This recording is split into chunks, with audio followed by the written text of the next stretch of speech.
इंद्रादिका अनात्मा आत्मप्रतीती, ब्रह्मादिका आत्मा आत्मप्रतीती. इथं दोन गोष्टी सांगितल्या भगवान श्री चक्रधर स्वामी महाराजांना. एक अनात्मा आणि आत्मा. 1 ते 4 देवतेचे विद्याला शिल्पविद्या म्हणतात आणि 5 ते 9 देवतेच्या विद्याला स्थूळ किंवा अप्रोक्ष विद्या म्हणतात.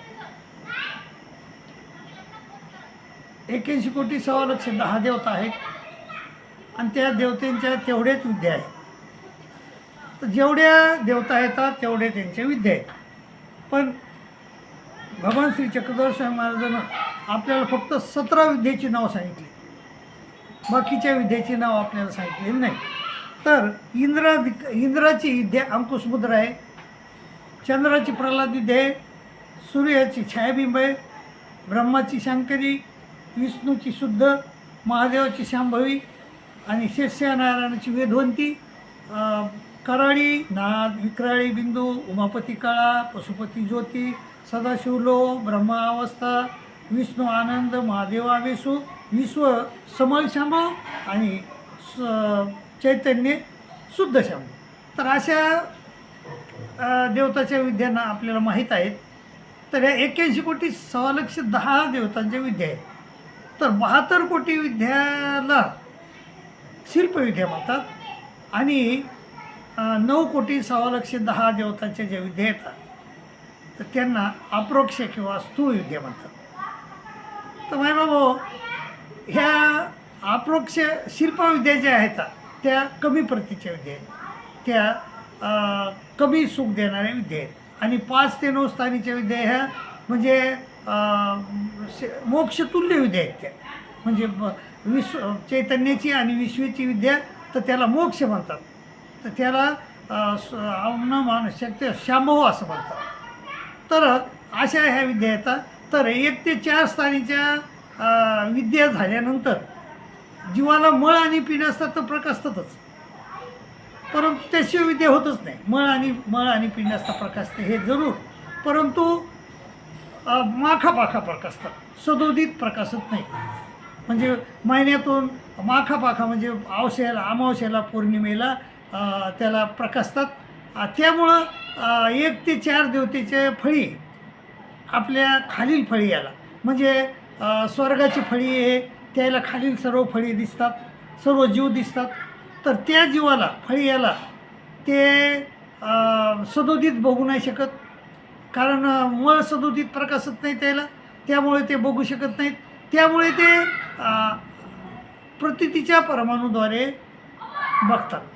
तर इंद्राचे जे फळी आहेत किंवा विद्यावंत, त्या विद्यावंत म्हणा किंवा फळी आहे म्हणा, तर ते खालील देव म्हणजे विद्यावंतांना किंवा फळीयांना तर 1 परमाणूद्वारे पाहतात आणि अंतराळीचे 3 परमाणूद्वारे पाहतात.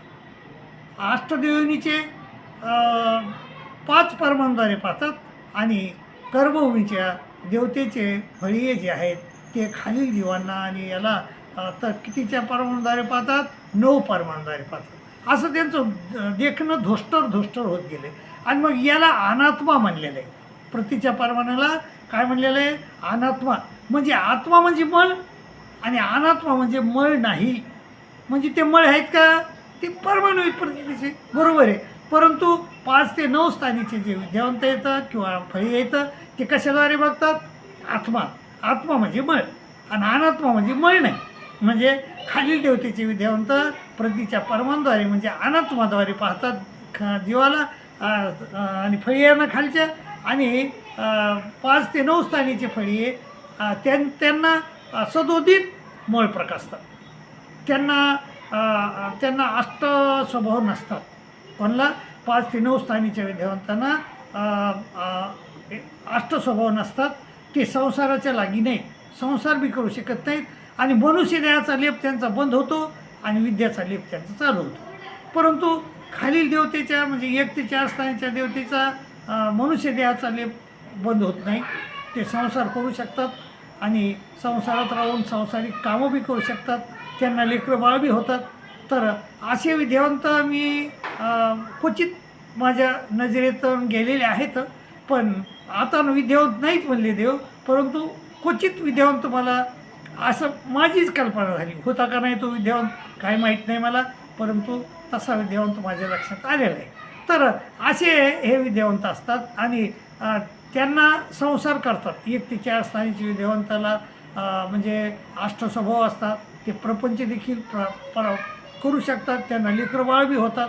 आणि 5 ते 9 स्थानीचे जे विद्यावंत येतात त्यांचा मनुष्य याचा लेप बंद पडतो आणि विद्याचा लेप चालू होतो. त्यामुळे त्यांना ते संसाराच्या कामी राहत नाहीत. त्यांना अष्टस्वभाव नसतात आणि ते त्यांची आवेश अवस्था स्थिती अशी त्यांची हे आहे. म्हणजे आवेश कोणाला येतो? 1 ते 6 स्थानीच्या देवतेच्या विद्यावंताला आवेश येतो आणि अष्टभैरवाच्या विद्यावंताला अवस्था उत्पन्न होते. म्हणजे त्यांना सदोदित मळ प्रकाशतात. त्यामुळे ते अवस्थेमध्ये आणि त्यांना खाण्यापिण्याची फिकीर नसते. त्यांना म्हणजे अष्टस्वभाव नसतात आणि 8 ते 9 स्थानीच्या स्थिती होते. त्या विद्येची स्थिती होते आणि त्या स्थितीमध्ये ते सुखानं असतात. तर असं आहे. तर 5 ते 9 स्थानीच्या विद्यावंतांना म्हणजे आवेश अवस्था आणि स्थिती असे दोन. आणि खालच्या शिल्पविद्यावंताला आवेश आणि 7व्या स्थानीच्याला आवेश अवस्था आणि वरच्याला स्थिती. तर अशा प्रकारे स्थिती हे असते. तर याप्रमाणे हे प्रतीचे परमाणू रचतात आणि त्या प्रतीच्या परमाणूद्वारे पाहतात. तर बाबा त्यामुळं श्रीकृष्ण स्वामी म्हणले की अनात्मा ब्रह्मादिका म्हणजे ब्रह्मादिकाच्या खालचे जे फळी आहेत किंवा विद्यावंत आहेत म्हणजे 1 ते 4 स्थानीची फळी ब्रह्मादिका अनात्मा. अनात्मा म्हणजे मळ नाही. आत्मा म्हणजे मळ, अनात्मा म्हणजे जो मळ नाही. म्हणजे ते प्रतीचे परमाणू आहेत त्या प्रतीच्या परमाणूद्वारे पाहतात. आणि इंद्रादिका आत्मा आत्मप्रतीने. आत्मा म्हणजे मळ, तर ते मळाद्वारे बघतात जीवाला. खालील याला सदोदित प्रकाशल्यामुळं अशा प्रकारे भगवान श्री चक्रधर स्वामी महाराजांना आपल्याला हे वचनं सांगितलेत. माझ्या हे वचन अत्यंत महत्त्वाचे आहेत. आणि वचन आपल्याला वचन म्हणजे दुसरं कोण नाही. वचन म्हणजे परमेश्वर आहे. वचन रूप परमेश्वर. आपल्याला दास्य कोणाचं करायचं सांगितलं आहे? वचन रूप परमेश्वराचं. वचन रूप परमेश्वराचं किंवा आपल्याला सान्निध्य असेल म्हणजे आपल्याला जर परमेश्वराचं सान्निध्य असेल तर सन्निधानी परमेश्वराचं दास्य करायचं आणि असन्निधानी वचनरूप परमेश्वराचं दास्य करायचं आहे.